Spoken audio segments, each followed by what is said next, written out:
Shalom, shalom. HALALYAM, YAHAWAH, BAHASHAM, BAHASHAM, QADASH. Double honors to the elders and apostles of Great MILLSTONE and teach them well. Peace and salutations be to hopeful elect. Remember that Tazo Gabar coming at you from the prophets in Babylon camp here in Tampa, Florida. Alright. This is going to be going into this 4th of July bullshit that was worshipped and celebrated today.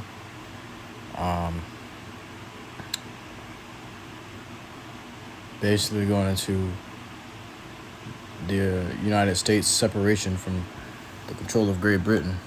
But if I grab it right here, it says Independence Day on July 4th, 1777. The Second Continental Congress unanimously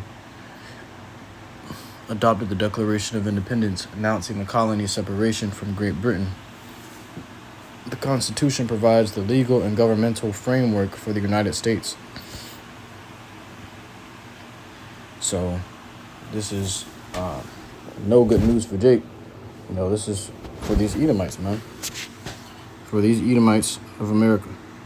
Okay? This was something for them to celebrate, not for us to celebrate. But just like we had those days where we would celebrate over a victory of a war, or our own high holy days where the Lord delivered us from Egypt and such things as these, we will make those into high holy days for us. But they have a so-called holiday for them, which would be, you know, Independence Day, which is when they got their independence from Great Britain. But Jeremiah 10:2 says, "Thus saith the Lord, Yahawashi, learn not the way of the heathen." So he's Jake making themselves seem more like heathen just by learning their ways. That's where you get the phrase, the term Gentile from. They've been called Gentiles because they were learning the ways of the Gentiles and showing themselves to be Gentiles. Look, they act just like them because they're taking on their customs.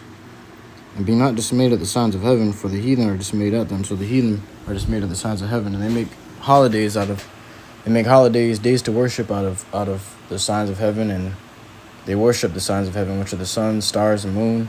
You know, the constellations, such things as these, they worship. Okay. And they turn them to months and holidays, and they cause Jake to pay tribute to it. You know, Jake not even realizing that this is destroying them and pushing them farther away from YAHAWASHI. You know, putting them in more danger.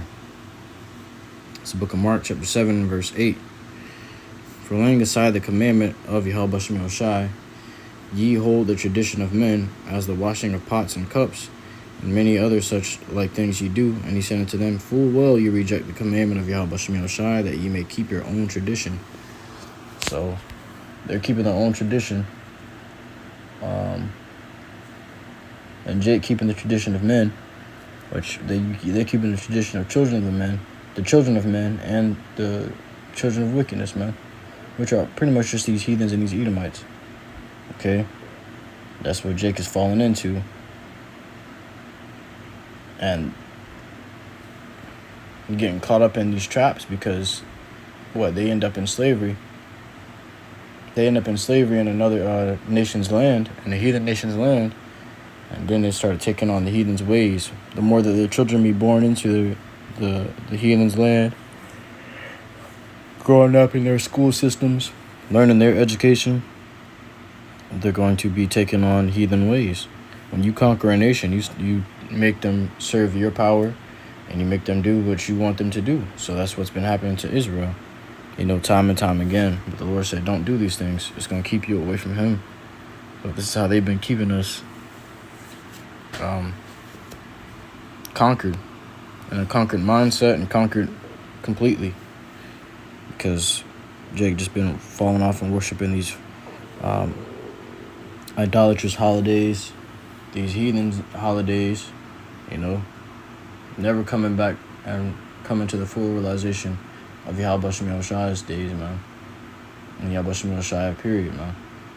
All right, but I truly hope this quick lesson was edifying to you. Akim and Atwath, listen in truth and sincerity. Till next semester, I want to give all glory, honor, and praises unto Yahawah, BAHASHAM, YAHAWASHI, BAHASHAM, QADASH.